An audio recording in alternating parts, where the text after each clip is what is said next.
Hello guys, नमस्कार। एक बार एक नए सेशन में आपका फिर से स्वागत है। आज के इस सेशन में हम यूपी होम गार्ड से संबंधित कुछ महत्वपूर्ण, जो काफ़ी ज़्यादा महत्वपूर्ण प्रश्न हैं, उसको हम देखने वाले हैं। इसमें एक से बढ़ के एक प्रश्न आपको मिलेंगे, जिसमें आपको इसमें से 2 से 3 प्रश्न ज़रूर आपकी परीक्षा में देखने को मिल जाएंगे। प्रश्नों का लेवल देखेंगे तो बिल्कुल यूपी होम गार्ड और यूपी पुलिस के लेवल का है, उसमें कोई डाउट नहीं है।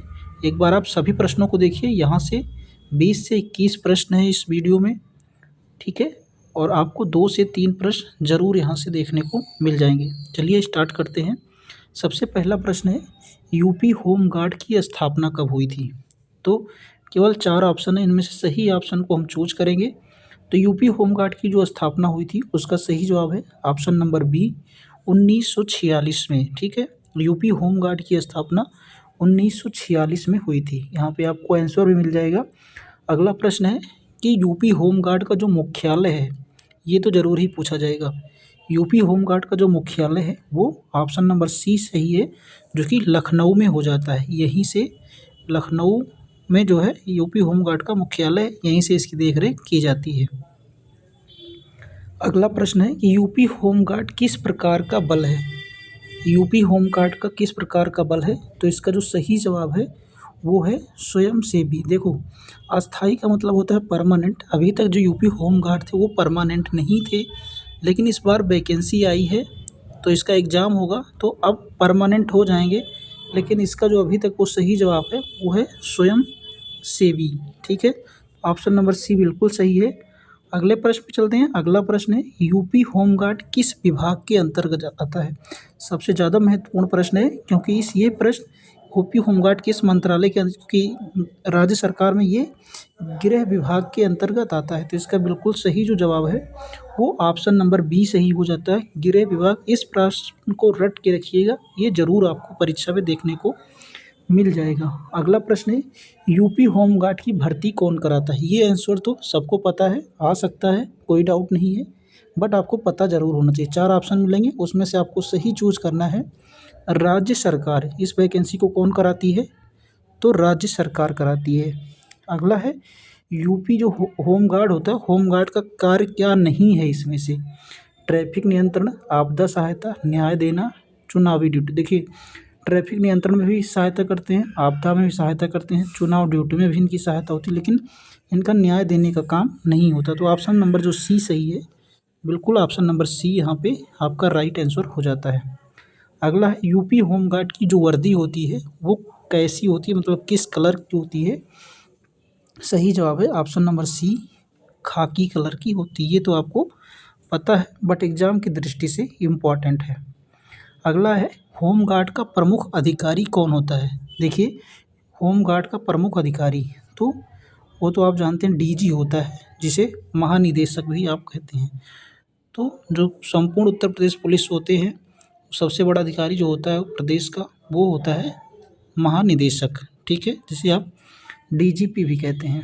अगला है, होम गार्ड का प्रशिक्षण किस में होता है? तो ये काफ़ी ज़्यादा इम्पोर्टेंट है। देखो, हमें तो याद रखना है बस, केवल इसका एक ऑप्शन सही है, वो ड्रिल, ठीक है। यूपी होम गार्ड का जो प्रशिक्षण किस में होता है वो ड्रिल, यही ऑप्शन आपको याद रखना है, ड्रिल। अगला है, होम गार्ड का उपयोग किस में होता है? चुनाव में, त्यौहार में, भीड़ भाड़ या सभी में? तो चुनाव में भी इनका यूज होता है, त्यौहार में होता है। त्यौहार में इसलिए होता है क्योंकि जहाँ पे कोई पर्व मनाया जाता है तो वहाँ पे इनकी ड्यूटी भी लगा दी जाती है। उसके बाद भीड़ को नियंत्रण, मतलब कि ऑप्शन नंबर डी सही है, सभी के सभी यहाँ पे राइट हो जाते हैं। अगला है, पुलिस का जो सबसे निचला पद होता है वो कौन सा होता है? 4 ऑप्शन है, इसमें से सही जवाब देना है एसआई, कांस्टेबल, इंस्पेक्टर और एएसआई। तो सही जवाब होता है कांस्टेबल। देखो, इस पे हम एक स्पेसिफिक क्वेश्चन बनाएंगे, 15 से 20 प्रश्न होंगे, तो आपको उसको ज़रूर देख लेना, मैं बता दूंगा, ठीक है, कि कौन किस रैंक पे होता है, ठीक है। तो इसका जो बिल्कुल सही जवाब है कांस्टेबल आता है, इसके बाद हेड कांस्टेबल आता है, उसके बाद एएसआई आता है, फिर एसआई आता है, ठीक है। इस प्रकार से आपको मिल जाएगा वीडियो। अगले प्रश्न पे चलते हैं। अगला जो प्रश्न है कि थाने का प्रभारी यानी एसएचओ कौन होता है? एसएचओ, जो कि थाने के अंडर में देख रेख आता है, ठीक है, वो कौन होता है? तो इंस्पेक्टर होता है। सही जवाब कौन है? इंस्पेक्टर, ठीक है। SHO कौन होता है? इंस्पेक्टर होता है। थाने का निरीक्षण इसी के काम में होता है, ठीक है। अगला है जिले का प्रमुख कौन होता है? तो जो जिले का प्रमुख होता है उसे क्या कहते हैं? सुपरिटेंडेंट ऑफ पुलिस, मतलब SP कहते हैं, ठीक है।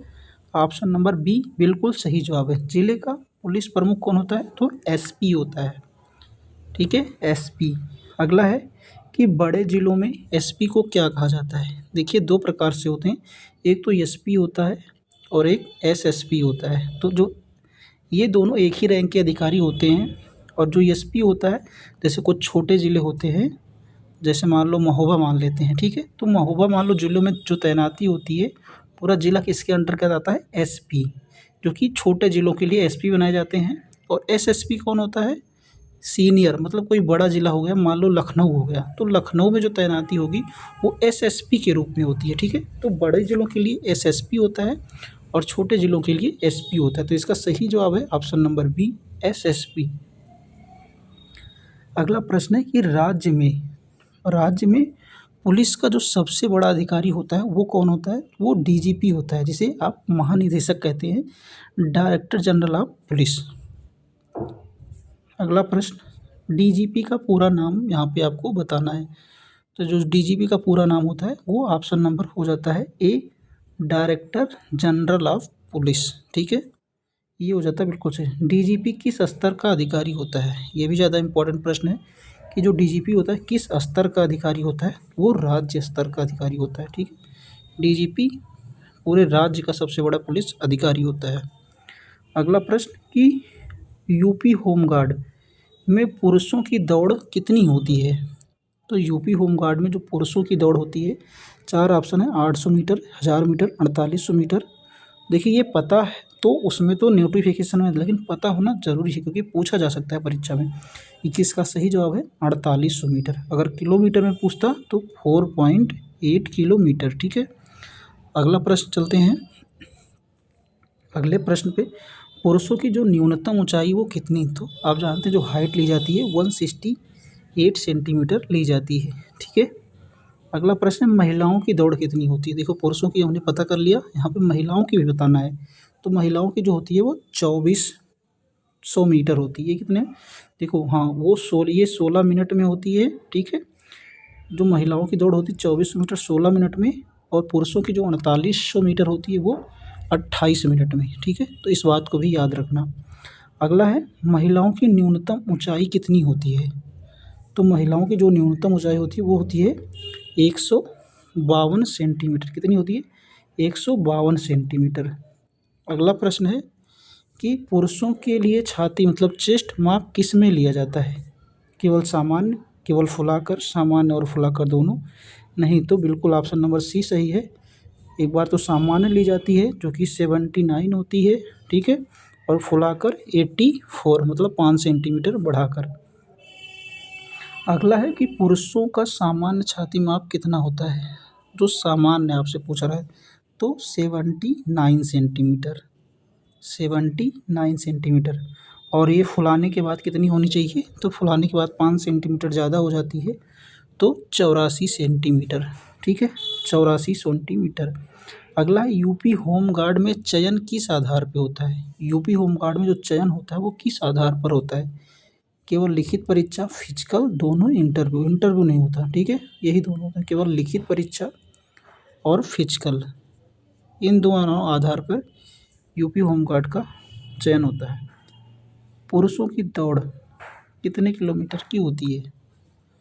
जो पुरुषों की दौड़ होती है वो 4.8 किलोमीटर की होती है, ठीक है। कितनी? 4.8 किलोमीटर। अगले प्रश्न पे चलते हैं। महिलाओं की दौड़ कितने किलोमीटर होती है? देखो हमने ऊपर बता दिया है, लेकिन यहाँ पे बता देते हैं 2.4 किलोमीटर जो कि 16 मिनट में होती है, और पुरुषों की 4.8 किलोमीटर 28 मिनट में। तो ये कुछ महत्वपूर्ण प्रश्न थे, बस इतने ही प्रश्न थे। इसमें से 2 से 3 प्रश्न आपको ज़रूर परीक्षा में, क्योंकि 100 प्रश्न पूछे जाते हैं जीएस के, तो ज़रूरी नहीं है कि 100 के 100 प्रश्न एक ही टॉपिक से पूछ लिए जाएँ, बट यहाँ से 2 से 3 प्रश्न ज़रूर पूछे जाएंगे। आज की वीडियो में बस इतना ही। कितना लगा, कितना प्रश्न अच्छा लगे आपको ज़रूर बताना। धन्यवाद।